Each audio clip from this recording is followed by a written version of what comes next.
Good morning mga ka-idol. So nandito na naman tayo sa kabilang pwesto. Ayan, padadaan dito si kuya. Alam niya na nagbablog ako. Ayan.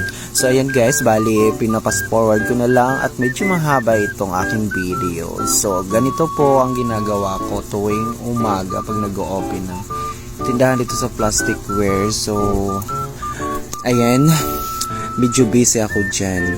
So ayan, samahan niyo po ako sa aking pag-aayos dito sa may plasticware kahit meron po yung iniisip at hindi alam kung ano ang gagawin.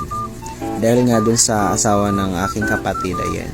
Kung sino man po ang may alam kung paano kami makalapit or makahingi ng tulong doon sa OWA dahil hindi na kaya ng asawa ng kapatid ko. Gusto na talagang umuwi. Ayan. So dito na part. Ayan, sensya na at medyo nag-chat yung aking auntie dahil about doon sa pinaka sa asawa ng kapatid ko. So dito na fart, ayan.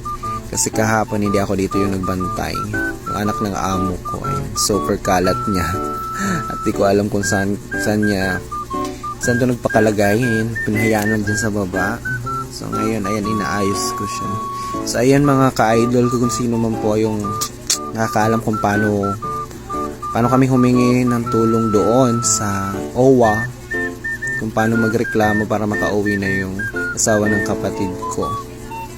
So please mga ka-idol or mga guys, huwag naman puro nood lang ba, pa-like and share na rin nitong aking video at medyo mataas-taas to dito na video na to na part, dito lang na part kasi nag-aayos ako dyan.